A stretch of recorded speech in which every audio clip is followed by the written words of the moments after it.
Bwana Yesu asifiwe. Bwana Yesu asifiwe sana. Napenda kumshukuru Mungu kwa neema yake kwa kunipa wakati mwingine tena kuweza kuzungumza kile ambacho amekiruhusu niweze kukitoa ili kiweze kumfikia mtu ambaye amekusudiwa kuweza kusikia neno hili siku ya leo.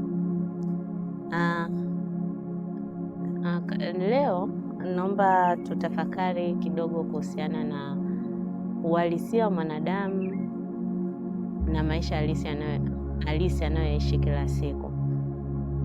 Nikisema hivyo namaanisha nini? Imezoeleka kwamba tuko mwilini, tuna hii miili, tunaonana, tunatembea, tunaamka, tunaenda hivi, lakini kiukweli kabisa kuna kitu kilichojificha ambacho kinaendesha maisha ya mwanadamu yoyote yule kila siku, na hicho kitu ni ulimwengu wa roho, au tunaweza kusema ulimwengu uliojificha ambao haushikiki wala uonekane kwa macho, lakini ndio ulimwengu unaoamua maisha ya mwanadamu leo hii yawaje. Nikisema ulimwengu wa roho, nini namaanisha?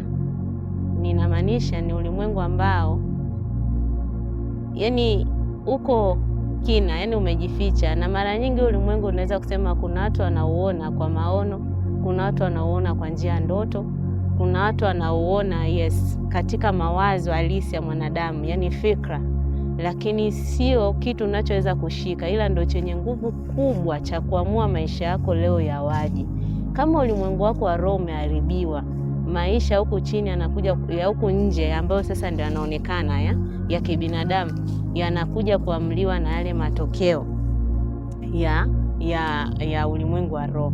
Mfano, leo hii kwenye ulimwengu wako wa roho, labda ukilala, ndoto zako unazoziona maybe ni za kukimbizwa, au ni ndoto mbaya mbaya. Mara unaona watu wamekufa, mara unaona vitu vya ajabu ajabu tu, mara unaona umeng'atwa sijui na nyoka, mandoto ya kutishatisha yale. Ujue kabisa hata kama mwilini unaonekana uko vizuri, ila inaweza ikawa ni taarifa ya kukujulisha kwamba kuna kitu hakipo sawa kwenye ulimwengu wako.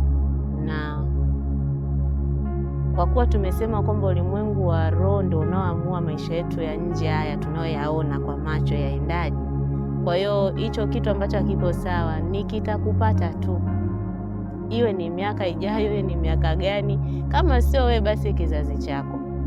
Kwa hiyo ulimwengu wa roho sio ulimwengu wa kupuuza au wa kuchukuliwa poa. Na ulimwengu wa mwili huu tunaoishi, tunaonana wanadamu, tunasalimiana, tunachekeana, usikudanganye kabisa na ukakufanya usahau kushughulika na hali ya ulimwengu wako wa roho, kwa sababu ulimwengu wako wa roho ndio hazina inayoamua wewe mwisho wa siku, mwisho wako uwaje, na maisha yako hapa duniani uyaishi vipi, na kizazi chako kitakachokuja kuanzia kwako. Kwa nini cha kufanya unapoona vitu havieleweki kwenye ulimwengu wako wa roho? Na nimesema hapo kwamba ulimwengu wako wa roho unaweza kuuelewa kupitia ndoto unazoota, na kama uoti kabisa, hapo pia ujue kuna shida, kwa sababu kwa kawaida mwanadamu, Mungu anawasiliana na mwanadamu kupitia ndoto, na shetani pia anapandikiza vitu vyake kwa mwanadamu kupitia ndoto. Kwa hiyo nafsi yako au roho yako ndio inakujulisha uhalisia wa ndani upoje kupitia ndoto, kupitia maono, hata fikra. Kuna watu wao wameshakomaa, hata akiwa amekaa hivi anaweza kustadi nini kinakuja, nini kinatokea, au nini kipo vipi. Lakini kwa mtu ambaye ndio bado unataka kujifunza mambo ya Mungu amekaaje, zingatia sana ndoto unazoziota, zingatia sana kile unachokiona wakati umelala, kwa sababu ndio kinachoonesha hali yako ya roho ikoje, au hali yako ya nafsi ikoje, na nini unatakiwa kufanya. Kwa hiyo ukishajua hapo, ni rahisi wewe kujua unaombaje, ni rahisi wewe kujua unaanzaje kutafuta uso wa Mungu, ni rahisi wewe kujua unaanzaje kutengeneza njia yako ili kukabiliana na athari ambazo zimeandaliwa kuyapata maisha yako.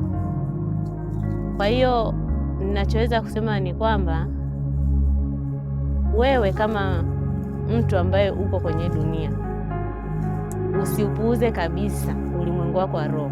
Huu ulimwengu wa mwili hauna chochote, huu ni matokeo tu. na yamkini unaweza ukaona uko vizuri, una uwezo labda wa kujenga nyumba, una uwezo wa kulipa kodi, una uwezo wa kuishi ukasomesha, una uwezo wa kusoma, una uwezo wa kufanya mambo yako yakaenda vizuri, lakini hicho pengine sicho ambacho Mungu amekupangia. Yamkini amekupangia zaidi ya hapo. Kwa hiyo ili ujue kwamba unatakiwa kwenda kiwango gani, unatakiwa kufika umbali gani wa maisha, chunguza ulimwengu wako wa roho, ambapo nimesema ulimwengu wako wa roho kwa haraka zaidi na wepesi utautambua kupitia ndoto unazoziota. Aina ya ndoto unazoziota ni vitu vya kuzingatia sana sana sana, na naamini Mungu atakusaidia kuanzia sasa hivi. Utajua namna ya kuanza kuzingatia ulimwengu wako wa roho na kujua namna ya kuunganisha ulimwengu wako wa roho na mwili na Mungu, ili uweze kupata matokeo zaidi ambayo Mungu anahitaji uyapate. Kwa hiyo Mungu akubariki, Mungu akusaidie, Mungu akupe nguvu ya kushughulika na yale